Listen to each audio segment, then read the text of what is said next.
Good evening, everyone. Today we are going to see how to perform a capability analysis using Minitab. In our last video, we have seen about detailing as well as the calculation as well as interpreting the CP/CPK and PPK values.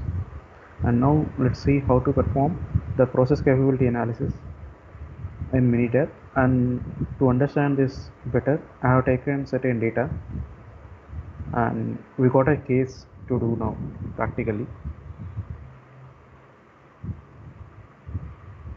So here I have collected the yield data of a propagation for yield is 600 plus or minus 2 kg, and we need to estimate the process capability in Minitab.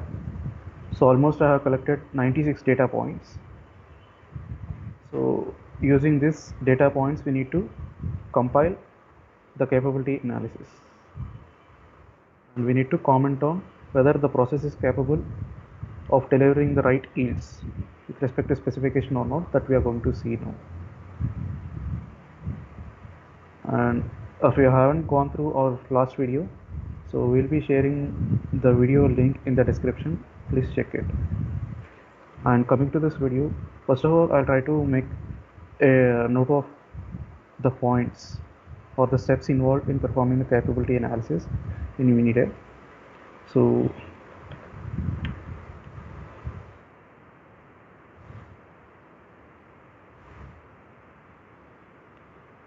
the first step is collect and paste the data in Minitab worksheet. And the second step is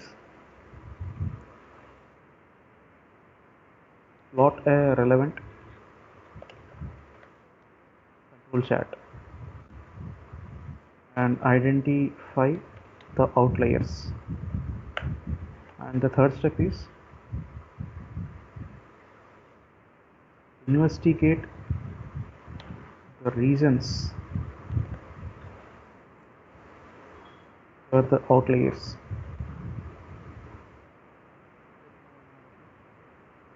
For the variations.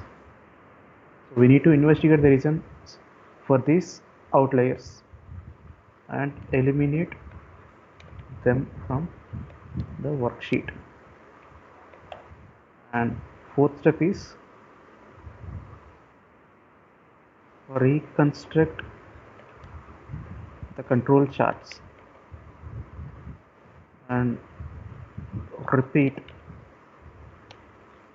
step number 2 to 4 till the data set is free from outliers. So fifth step, verify the normality of the data set. Sixth step,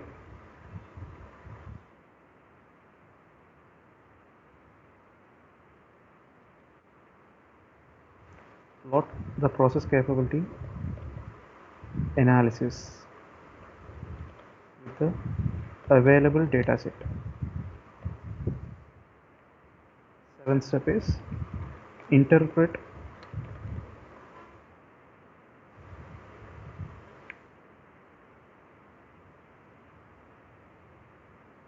the capability indices.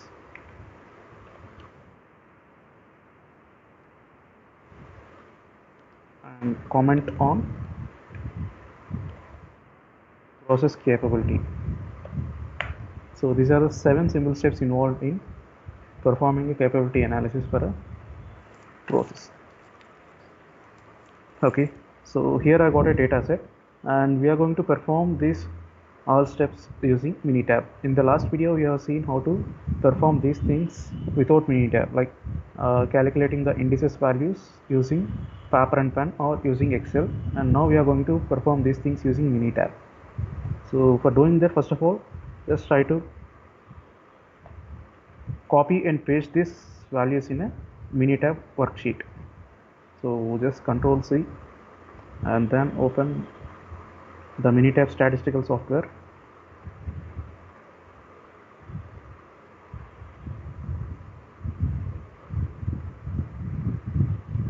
So this is how the interface of Minitab statistical software will look like. So this is the worksheet area, and here whenever you are going to perform any statistical analysis, so here we'll be getting a sessions window, like the output will be shown here, the input has to be given here. So I'll be pasting data here, control V. And now let's first of all try to plot a control chart. So currently the data that we have selected is a yield data, and the yield data will be falling into continuous data type.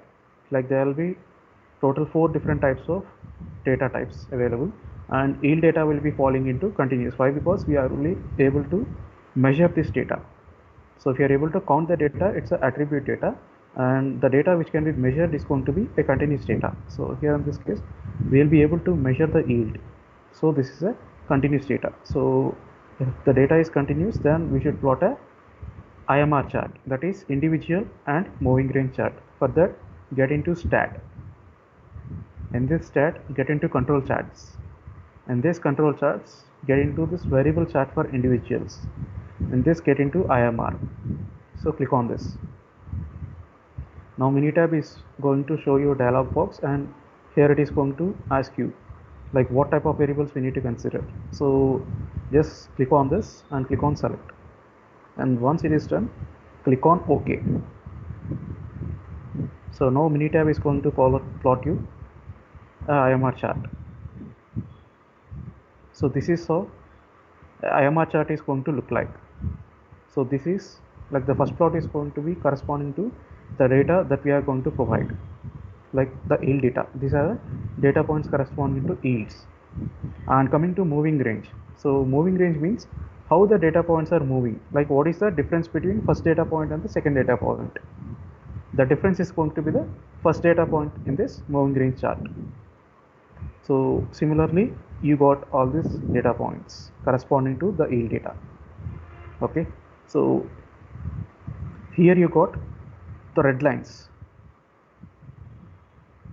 So these red lines are nothing but a control lines or the control limits. So the top is going to be the upper control limit, and the lower is going to be the lower control limit. Okay, and here if you are able to see in the middle there is a green line. So this is a mean line or the average of all the data points. Okay, so the upper control limit is nothing but the average plus 3 sigma. Sigma is nothing but a standard deviation of a data set, and lower control limit is going to be average minus 3 sigma, that is minus 3 times the standard deviation. So here also it is the same, and here if you are able to see, all these points are going to be blue, and except some points which are marked in red. So red points indicates these are the outliers, that means these has deviated from the control limits.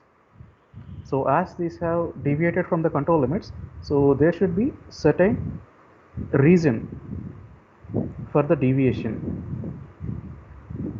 So I'll explain you in detail. So here we got an average line, and to this average line, most of the data points are going to deviate. That means these data points which are shown in blue are affected by some common cause variations. So common cause variations are something which are accepted within the process. So let's say you got a reaction, and for this reaction you got a temperature range of 50 plus or minus 5. So if you are going to maintain it 46 degrees, so maybe you will be getting yield on the lower side, and if you are going to maintain it 54 degrees, maybe you will be getting the yield on higher side. So that means these type of variations are going to be accepted and tolerated as per the given process. So those are nothing but a common cause variations. And coming to this outliers, so that means you have done certain abnormality during the maintenance. Like in this case I have considered only one unit operation, and if your process is having multiple unit operations, that means so automatically there can be multiple abnormalities. So we need to investigate all those cases. Like this is a observation number 41, that means in batch number 41 there is certain variation. So we need to investigate and we need to identify certain types of variations. Why? Because these are attributed by some special cause variations, and these blue dots are attributed by certain type of common cause variations. So we can have some relaxation for these common cause variations, but we need to investigate these outliers. So as per the investigation tools and methodologies which are available, we need to perform a formal investigation, and we need to understand why they have deviated, and then we have to assign certain action plans to avoid the recurrence of the same abnormality in future. So similarly, we need to identify the causes for this total 4 outliers. So let's see at what data points these outliers were appeared. So just drag down the input window, and here if we are able to see in the eye chart, the data points that are failed are available at 41 and 90, and in this moving range chart they are available at 19 and 30. So total 4 data points are there, and these 4 data points we need to investigate, and after investigation just try to eliminate those data points from a data set. So 19, 30, 41, 90. So I'll come from the bottom and I'll try to eliminate those things. So here we got a 90, so this just cut it. Okay, and next data point is 41, so just drag up. Here you got 41, so just cut it, and then again you got 30, so just eliminate this, and next thing is 19, just eliminate this. And now once it is done, either you can plot the control chart once again by going to stat, or else click here update these results. So I am clicking this, and now let's see, again the test has failed it. Like in the moving range chart, the test has failed at point number 19, so here it has failed. So just we need to identify and investigate the abnormality, then we need to eliminate it. So I am going to eliminate this, and again I am going to click on update these results. So once again here there is one abnormality, so it is failing at test number 40. So get into that, investigate it and eliminate it. So control X, and now try to update these results. So now see, there are no abnormalities in the IMR chart, so everything is clear. So there are no special cause variations identified. So once it is done, then we need to get into stat, and then we need to check the normality, whether the data is normally distributed or not. So for that, get into stat. Here we got the basic statistics. In this basic statistics, get into normality test, and then in this variable just give the yield data and perform Anderson-Darling test for normality. Click on OK. So let's try to interpret the normality plot now. So here the average is 600.1, and the standard deviation between the data points is 0.947, and the total number of data points are 90, and the Anderson-Darling coefficient is 0.454, and the p-value is 0.265. And out of all these things, we need to look at this p-value. So here in this case the p-value is 0.265. okay, so here the p-value is 0.265, that means the data is normal. So you might get a doubt that how I am considering that the data is normal considering the p-value. So for that we need to understand this statistical evaluation better. So for now I'll be explaining you how we are going to interpret this based on p-value, and in the coming sessions I'll try to post more videos about these hypothesis testings. So basically whenever you are going to perform a hypothesis testing, there will be two things, like two hypotheses that we need to consider. First thing is the null hypothesis, and the second one is alternate hypothesis.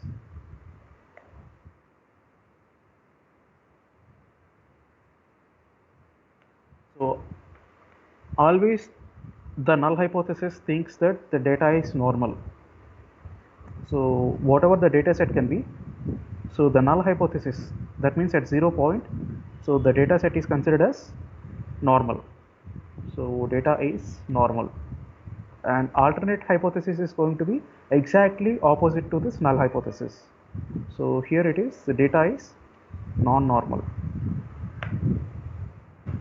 Okay, so whenever you are going to perform the hypothesis testings, so we need to interpret which hypothesis is right depending upon the p-value.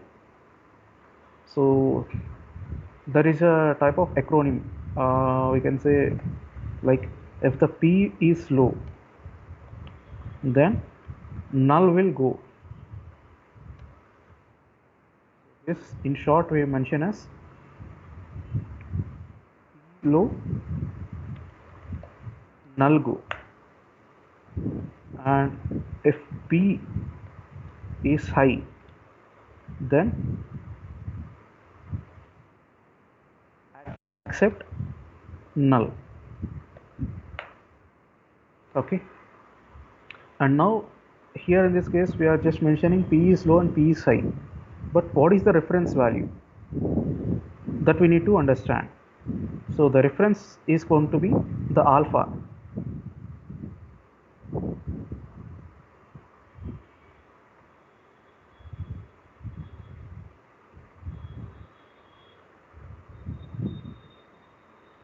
This is the level of significance.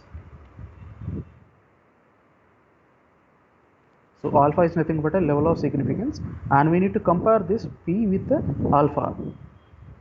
So usually Minitab is going to perform any type of statistical analysis by default with 95% confidence level. So the confidence level is 95%, and the remaining 5% is going to be containing certain type of errors. It might be error due to sampling, or it might be error due to any type of analysis and all. So as Minitab is going to do with 95% confidence, so 5% can be some type of error. So alpha is going to be 0.05.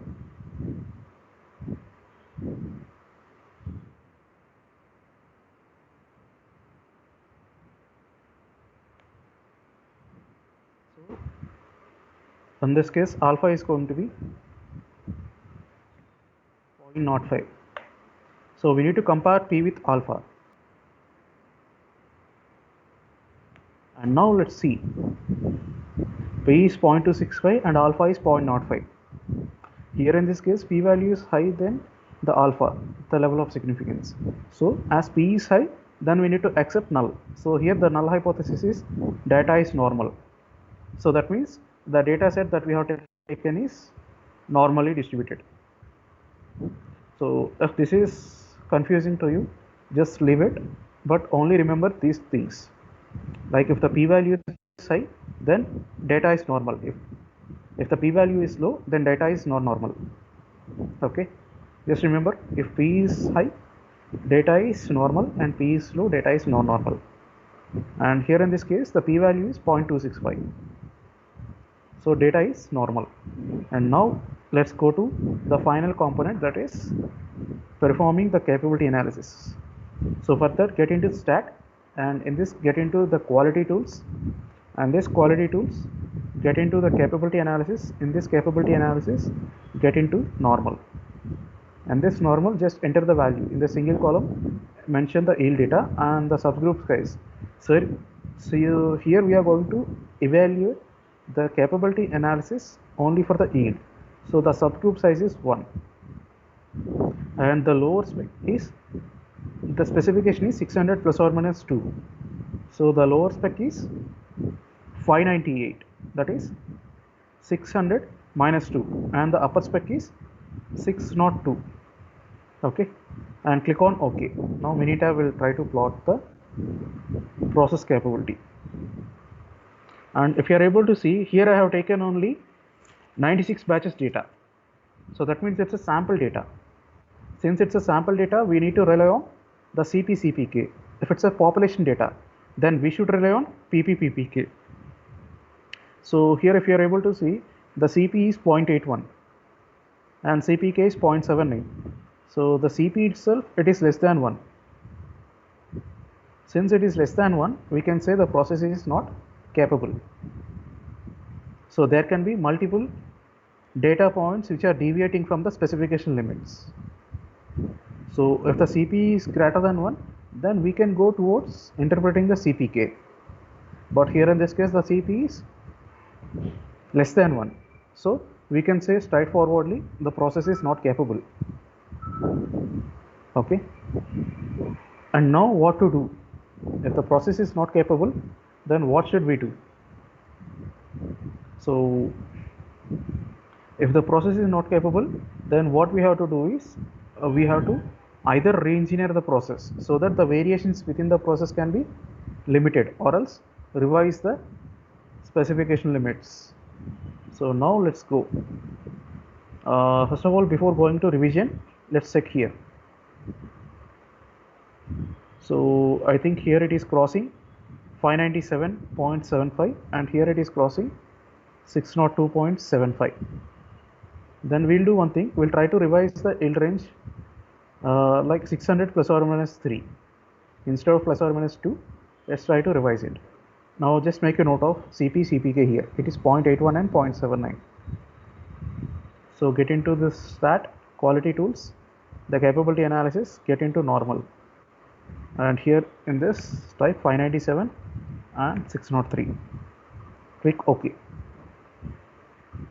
And now let's see here, the capability index and the centering index has increased. So previously it is 0.81 and 0.79, now it is 1.22 and 1.19.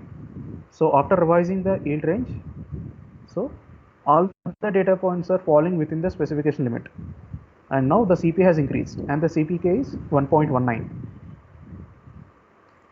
So now what about the sigma level? Sigma level is going to be 3 times the CPK. So 3 into 1.19, that is 3 into 1.19.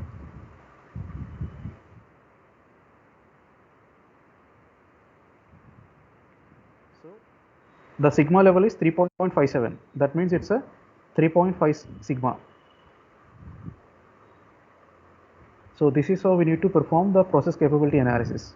And even here I have revised it to plus or minus 3. And now let's see what if we are going to increase the range beyond. So for that, get into quality tools, get into capability analysis, get into normal, and now I'll try to make it 600 plus or minus 5. So it is 595 and this is 605. And now let's see, the capability is 2.03 and 2.01. that means your process is a 6 sigma process. Why? Because all the data points are lying within the range and also all the data points are centered. So previously when we have taken the range 600 plus or minus 3, so what happened is the centering is low, but when we have increased the range, now see the centering, all the data points are lied at center. So it's a 6 sigma process. Okay, so this is how you are going to perform the capability analysis using Minitab. If you like our video, please subscribe to our channel and also share the video with your dear ones. So in the coming days we are going to make more videos about the statistical evaluations and how a chemical engineer need to use this in pharmaceutical industry.